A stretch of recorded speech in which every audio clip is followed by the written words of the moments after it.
الكلمة الأخيرة نتمنى كل خير بيان سور لبلادنا، ومثل ما قلت احنا بلادنا يعني مستهدفة من طرف أوساط اللي ما يساعدهمش باش كلمة الحق تعلو ولا يعلى عليها، باش نصرة المستضعفين. احنا الشيء اللي صار في العالم ما يساعدناش، بعض الدول مقهورة، بعض فيه أجندات لا تسير. الجزائر ما دخلش فيها، يستهدفونا بكيفية ولا أخرى. هو اليوم اللي يبغي يفجرك من الداخل بولادك، ما من الخارج ما يقدرش. جيشك قوي وتنظيمك قوي واقتصادك يتحمل أزمات. نتمنى احنا باش ولادنا اللي باقي، لأن الأغلبية اليوم راني نشوف يعني فتوا الشوفينية ماهيش الروح الوطنية، يعني إلى أقصى حد الشباب تاعنا. نتمنى كل خير للشباب تاعنا، ونتمنى له إن شاء الله. مطمئنين على تماسك الجبهة الداخلية سيد الرئيس؟ إن شاء الله. احنا على كل حال ماهيش، حتى اللي يبغي يحاربك يقول لك شراء الدمم. ماشي المواطن عنده حق في هذه. أنا ندير الالوكاسيون في شوماج في شراء الدمم. اليوم حتى الاحتجاجات نقصت لأن كان فيها المال الفاسد، وعندنا الأدلة.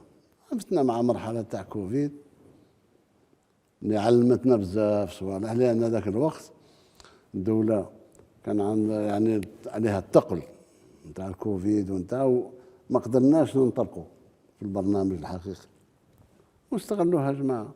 المهم عندنا بلاد واحدة نحافظوا عليها.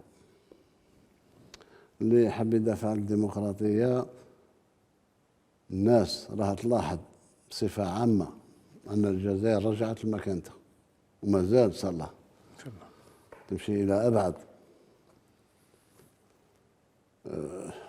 اليوم الشعب راه يقول كلمته، كلمة الحق راه يقولها. الباقي ما بين الدول مكانة تاع الجزائر، بالعكس اليوم يبحثوا على الرأي تاع الجزائر في الأمور الدولية الإقليمية، وحتى الشيء اللي في أمريكا اللاتينية يحوسوا على الصوت تاع الجزائر. لازم الجزائريين يأمنوا بالقدرات نتاع بلادهم. ما هي الحاجة الأولى؟ المؤشرات نتاعنا راكم شفتوها، رانا هضرنا عليها. مؤشراتنا رانا وكل ذي نعمة محسود.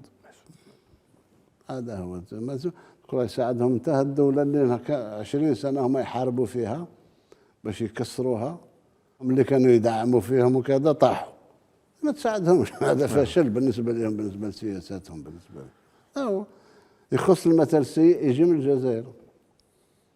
هو احنا رانا بالمرصاد، احنا اللي علينا الشعب هذا سيد، وكما قلت لك ماشيين في طريق الديمقراطية. وصلنا لحاجة برك أن اليوم كلمة تزوير ما بقاتش في الجزائر في الانتخابات. اللي خسر ما يقول تزوير، واللي ربح ما يقول تزوير. هذا هو اليوم أمور بدات البناء الحقيقي تاع الجمهورية الديمقراطية الشعبية. وربي يوفقكم ويوفقنا معاكم ويوفقنا. إن شاء الله. شكرا.